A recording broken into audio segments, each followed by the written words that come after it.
welcome to the 10-Minute Professional. I am the artist formerly known as True Bros, but you can call me Gabe. I believe it prudent to always share one's professional experience, so before we begin, allow me to share mine.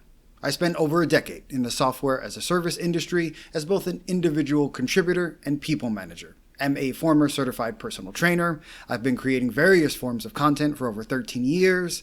I'm a small business owner, as well as a digital marketing and program manager extraordinaire. No one handed me a guide on how to deal with office politics when I entered the corporate world, and that hindered my career progression and, more importantly, my earning potential. I don't want that to happen to anyone else. My goal is to craft micro talks designed to help you learn how to navigate the politics of the American business world, overcome any sort of professional imposter syndrome you may have, and become the hotshot professional deep down you know you're capable of being. And of course, while still maintaining empathy and kindness. If I was giving a new professional development podcast a shot, I'd want to know upfront what I'm in for. For our first conversation, I'd like to set expectations, give an overview of the format of our discussions, and share some background on myself as well as my communication style. I believe in being direct and upfront in all communications, and that's why our conversations won't surpass the 10-minute mark. Time is the most valuable commodity we as human beings have, and I'm not interested in wasting yours or mine. My communication style is direct, and I always strive to be concise. I've been called many things. However, I have never been called a poor communicator, inefficient, disorganized, indecisive, or incapable. Over the course of our conversations, I will share lessons I've won through experience, historical context for decisions I've made, and the result of said decisions, for better or worse. There are 5 categories a majority of our conversations will fall into: communication, strategy, office politics, prioritization, and mental health. I believe these are the primary skill categories I've developed over the course of my career. I intend to denote which category a specific episode falls into in the title for quick reference, save for high-level discussions such as today. If you listen to my first podcast, Anyone Can Run, this next disclaimer will sound very familiar. The reason I share personal anecdotes is to showcase what I did, my associated thought process at the time, and any lessons learned.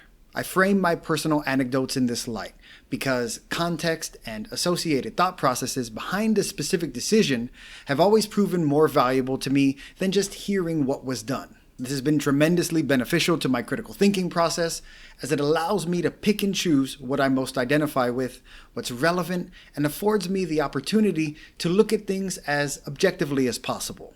My goal is not to tell you what to think or do.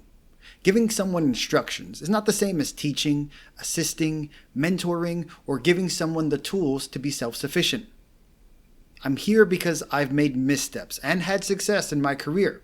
And like with Anyone Can Run and the Big Brain Hotshot Show, I'm hopeful and optimistic that my examples, reasoning, thought processes, experiences, and artistic lens may be beneficial to you in some way, shape, or form. Work and careers are important. They are the means through which we provide for ourselves and our families. At times, work can seem like the most important thing due to its direct correlation with our living situation.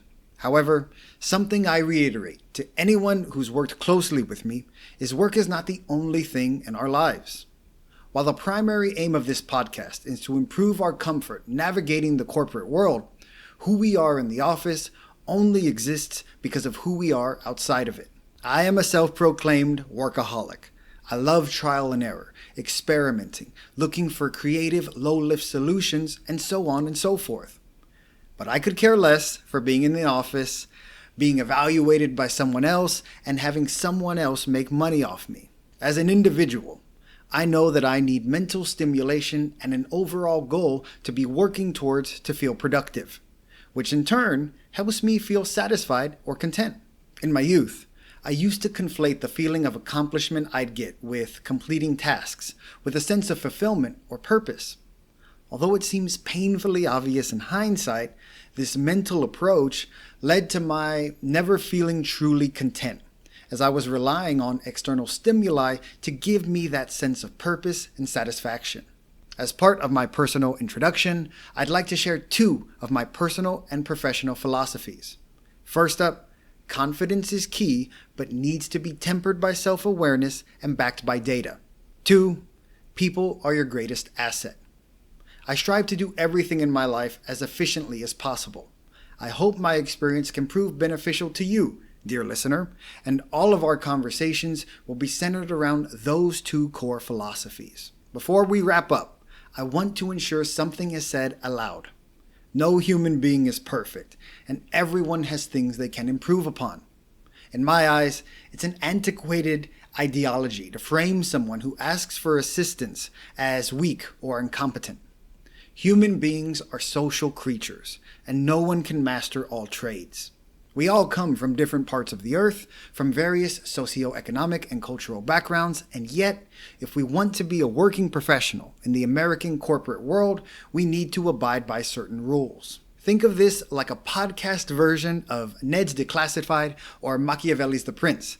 But instead of middle school or state leadership, we're talking about surviving American business and boardroom politics. One last personal note. Inevitably, I will refer to the word corporate as corpo at some point because Cyberpunk 2077 is my favorite game of all time. Please pardon the vernacular in advance. I look forward to our next discussion, and I hope you stay happy, healthy, and positive.